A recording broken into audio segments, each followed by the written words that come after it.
वालेकुम, मेरा नाम अब्दुल मोमिन है और मैं एक रजिस्टर्ड डाइटिशियन न्यूट्रिशनिस्ट और पब्लिक हेल्थ प्रोफेशनल हूँ। अच्छा जी, सबसे पहले मैं आपका शुक्रिया अदा करना चाह रहा हूँ। कल की वीडियो के बाद मुझे बहुत सारे कमेंट्स आए, मैं व्हाट्सएप पे, टेक्स्ट के ऊपर, ईमेल के ऊपर काफ़ी सारे मैसेजेस आए कि जी कल की वीडियो बड़ी आई ओपनिंग किस्म की थी। चलें, बड़ी अच्छी बात है, बड़ी खुशी होती है जब ये पता चलता है कि आप लोग वीडियोस को ना सिर्फ देख रहे हैं बल्कि उनको डिस्कस भी कर रहे हैं और दूसरों के साथ शेयर भी कर रहे हैं, सो दैट ये वीडियोस बनाने का मकसद ही ये है कि हम सबकी हेल्थ, हम सबकी क्वालिटी ऑफ लाइफ किसी तरह से इम्प्रूव हो सके। अच्छा जनाब, आज जो हमारी वीडियो का टॉपिक है वो बहुत ही इंपॉर्टेंट है। मुझे बल्कि इनफैक्ट काफ़ी सारे कॉमेंट्स भी आ रहे थे, डेफिनेटली मेरे माइंड में था ये वीडियो का बनाना, लेकिन क्योंकि सारे टॉपिक्स एक दूसरे से कनेक्टेड हैं, पूरी की पूरी ये सीरीज़ चल रही है फिज़िकल एक्टिविटी के ऊपर, तो डेफिनेटली ये वीडियो मुझे बनानी तो थी। हमारा आज का जो टाइटल है वो है how much physical activity to do, यानी रोज़ाना की बुनियाद पे कितनी जिस्मानी सरगर्मी हम अगर करें तो वो हमारी सेहत के लिए अच्छी है, वो हमारी हेल्थ को इम्प्रूव करेगी। तो जनाब, इसके अंदर मैं डेफिनेटली वर्ल्ड हेल्थ ऑर्गेनाइजेशन की जो रिकमेंडेशंस हैं उनको लेके चलूँगा। WHO की रिकमेंडेशंस की बेस के ऊपर मैंने अपनी ये वीडियो बनाई है। और अगर इसका एक सादा जवाब मैं देना चाहूँ इस सवाल का कि रोज़ाना कितनी जिस्मानी सरगर्मी आपके लिए ज़रूरी है, तो बहुत सादा सा जवाब ये है कि रोज़ाना, बल्कि रोज़ाना से भी बेहतर जो WHO ने अल्फाज इस्तेमाल किए हैं कि हफ्ते में 5 दिन 30 मिनट के लिए आपने फिज़िकल एक्टिविटी या जिस्मानी सरगर्मी करनी है, तो वो आपकी हेल्थ को इम्प्रूव करेगी। ठीक है, यानी अगर हम इसको पूरे वीक के लिए कैलकुलेट करें तो ये एक हफ्ते के 150 मिनट बन जाते हैं। लेकिन इसके अंदर ये ज़रूर याद रखिएगा कि इन 150 मिनट का मतलब ये नहीं है कि आपने एक दिन में जाके 150 मिनट की जिस्मानी सरगर्मी कोई भी आप कर ली और उसके बाद 6 दिन तक आप अपने बिस्तर से नहीं उठे या अपने काउच से नहीं उठे। आपने इसको इवनली डिस्ट्रीब्यूट करना है और WHO ने हमें बड़ा अच्छा उसका आसान सा तरीका बता दिया कि आप रोज़ाना आधे घंटे की फिजिकल एक्टिविटी या जिस्मानी सरगर्मी करें हफ्ते में 5 दिन, जैसे मिसाल के तौर पे मंडे टू फ्राइडे, और 2 दिन आप उसके अंदर भी ऑफ ले लें। सैटरडे संडे को आप बेशक अपना घर पे रेस्ट करें या जो भी आपकी काम है ज़रूरी वो करें।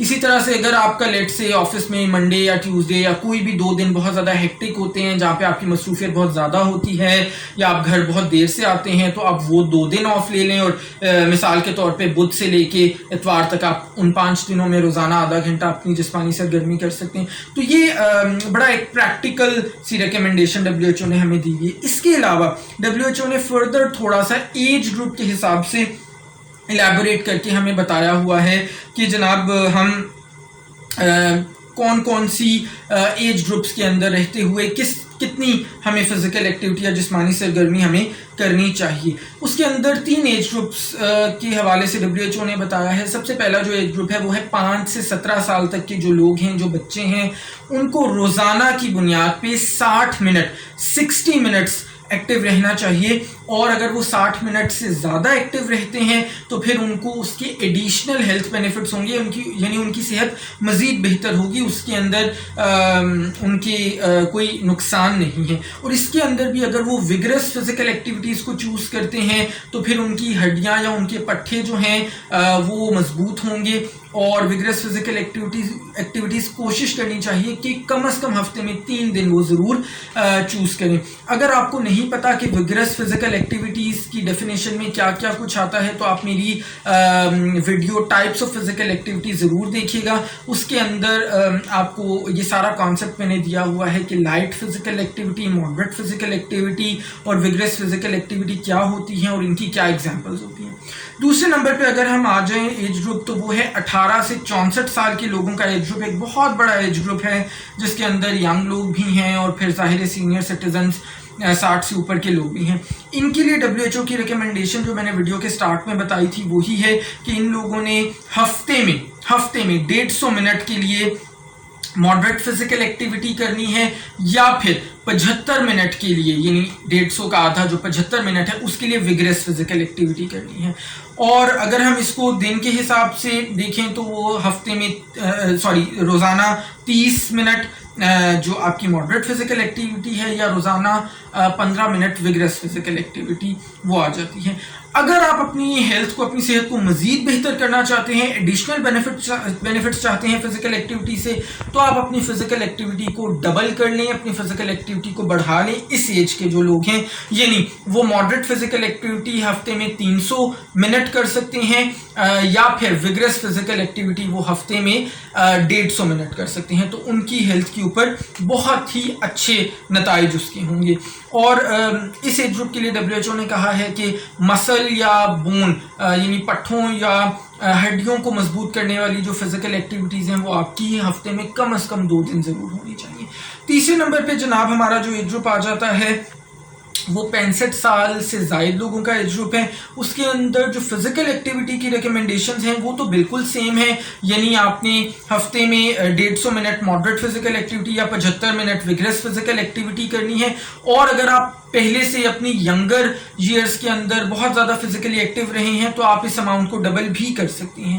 लेकिन एक प्रॉब्लम जिसको मैं डिस्कस करना चाहूँगा इस एज ग्रुप के हवाले से वो ये है कि इस एज ग्रुप के जो लोग हैं उनके अंदर नॉर्मली ये प्रॉब्लम आता है कि वो मुख्तलिफ किस्म की बीमारियों का शिकार होते हैं, या समटाइम्स हड्डियों के मसाइल होते हैं, या पट्टे उनके कमज़ोर होते हैं, जिसकी वजह से वो कहते हैं कि हमें दर्द होता है और हम बहुत अच्छे से फिजिकल एक्टिविटी नहीं कर सकते। सो उसके अंदर रिकमेंडेशन ये है, WHO भी ये कहता है कि जनाब आप ज़रूर इवन इसके बावजूद आप जिस्मानी सरगर्मियों को अपनी ज़िंदगी का हिस्सा बनाएं, चाहे आपकी जो मोबिलिटी है यानी आपका चलना फिरना बहुत ज़्यादा नहीं है, उस लिमिटेड सेटिंग्स में रहते हुए भी जिस हद तक मुमकिन हो सके आप अपनी जिस्मानी सरगर्मी, चाहे अगर आप वो घर से बाहर नहीं जा सकते, घर के अंदर ही रहते हुए लाइट या मॉडरेट किस्म की जिस्मानी सरगर्मियां जो हैं वो आप ज़रूर कर सकते हैं, क्योंकि इससे आपके वक्त के साथ साथ आपकी जो पट्टे हैं वो थोड़े से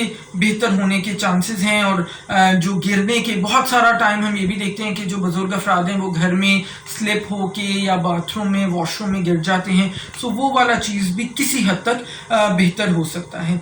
सो कोशिश जनाब आपने ऑल इन ऑल ये करनी है कि कोई भी आपने आपका लेवल है, कोई भी एज ग्रुप है, आपने अपने आप को फिजिकली एक्टिव जरूर रखना है। अच्छा जी, एक और चीज़ मैं यहाँ पे मेंशन कर दूँ, यहाँ पे मैंने बार बार टर्मिनोलॉजी उसकी है मसल्स या पट्ठों को मजबूत करने वाली एक्टिविटीज़ या हड्डियों या बोन्स को मजबूत करने वाली एक्टिविटीज़।